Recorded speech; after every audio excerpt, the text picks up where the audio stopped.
Dragon Traveler just got its brand newest update, and if you're not clearing it in time, you might be losing over 50% of the rewards. Let's get into it. So in order to unlock this mode, your server needs to be alive for at least 50 days, or you must have been able to clear 48-80. Once you've completed one of those two requirements, this icon will populate for you and you'll be able to actually enter the Temporal Rift. Now this game mode is not sweet potato, guys. You're gonna need to make sure that you're logging into this game, and it's probably the first thing you do whenever you hop into the game, so you can actually start generating AFK resources. You heard that right. Think of this game mode as a second story mode. You will also be generating your AFK resources, and you will be getting rewards based on how far you're able to clear your stages. So right here, we already have a ton of loot. We'll go ahead and claim it, and I'll go ahead and explain the new resources as we go. Number one, you saw me pick up a whole bunch of things. You're going to be using those different relics in order to actually level up your chrono relics. There's two types of relics. You have the Nibelungen ring, which you will be using your magic power to level up, and it's going to give you a bunch of attack and HP for all of your classes. And you will be using your crystals on each individual faction in order to get, you guessed it, attack buffs and HP buffs. You will not be able to just cheese one faction and get it ultra maxed out. At some point, it will require you to level up all of your factions. But by all intents and purposes, you should be focusing at the very beginning to max out the factions that you are using. In my case, it's the blue faction and the red faction, and I have worked towards getting all of the other factions leveled up. You want to make sure that you synthesize all of these 4 slots, and then you can go ahead and actually enhance the main attribute itself.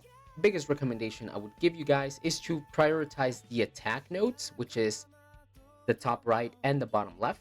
And whenever you're looking at those secondary factions, I would first start with HP, like my wild faction, because it has stuff like my Siegfried and my Oberon, so I want them to be extra tanky whenever I'm taking them to the new stages.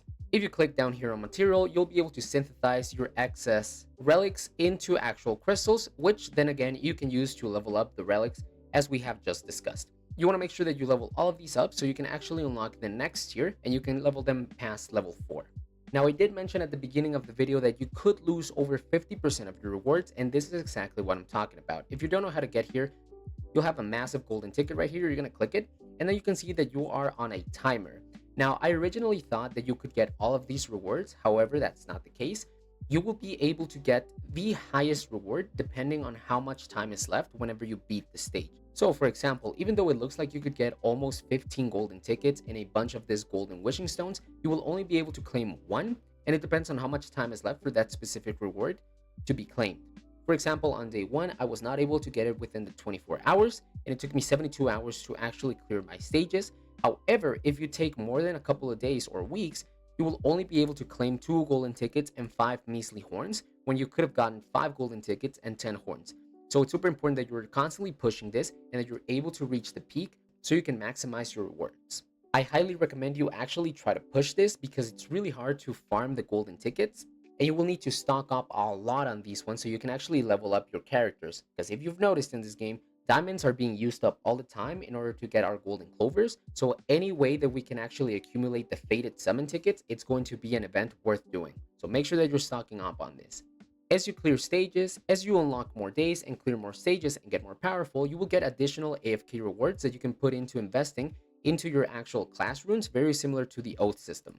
This is going to be another of those game modes, guys, where you're really going to want to be able to rank up so you can get some really good rewards. You can see that the first 20 people to clear the whole campaign, meaning that they're essentially beating every new stage the day that it unlocks, will be getting 25 summon tickets, 40 of this new summon currency that we'll talk about here in a second, 25 horns, and this brand new Halkin, which it seems to be an EX Halkin. However, it only applies into the actual Temporal Rift.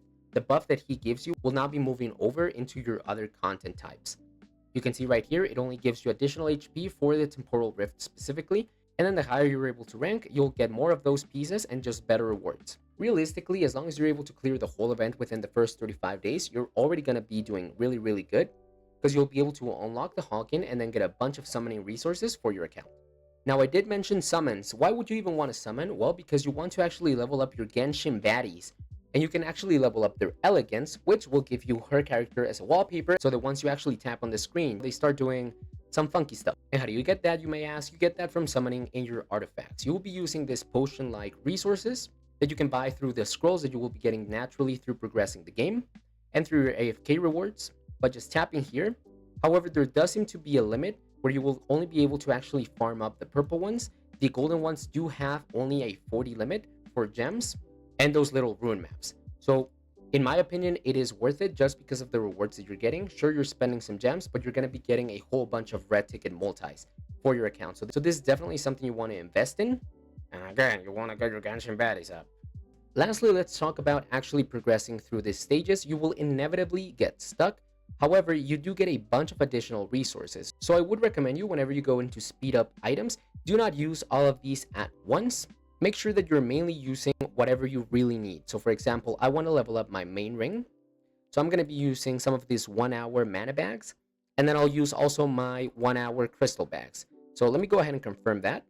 And then as you can see, that lets me level up my ring one more time and get a little bit extra attack for my Siegfried that I'm going to be taking into the stage.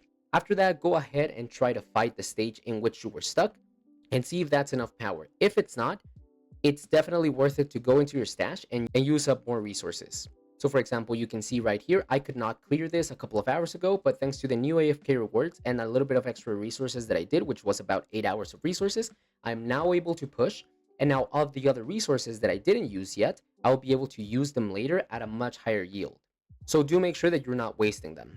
As you clear this, you will get some additional gems and some of those probes, so you can continue to do summons, and then it's just a rinse and repeat. You will constantly be leveling up your chrono relics to then progress further through the stages, to then do all of your adventure tales, to then be able to get some additional probes, so that you're able to do summons here, so that you can go into your oracle scrolls, so that you're able to level up your Genshin baddies, so that you're able to clear that deficit, so that you can hit challenge again, and you can actually reach peak.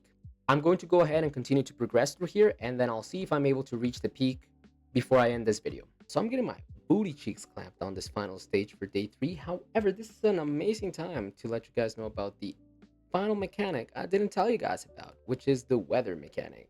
So it looks like for this first season, we will not be having any different effects for the season that we're in.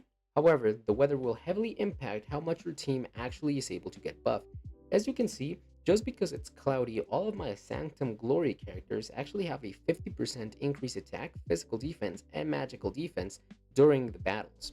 Now, I did record the second half of the video a little bit later on the day. However, in the morning, this was in overcast, which meant that my arcane team had that 50% buff, so I was able to really heavily push.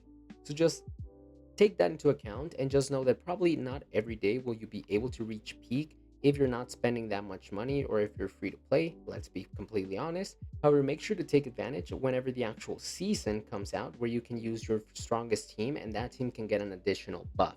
It doesn't mean all hope is lost yet. For me to actually clear stage 3, there's still 12 hours on this, so I can very comfortably go to sleep, get my FK rewards tomorrow, and I'm sure I'll be able to easy clap this stage. So yeah, let me know what you guys think about this new game mode. See ya.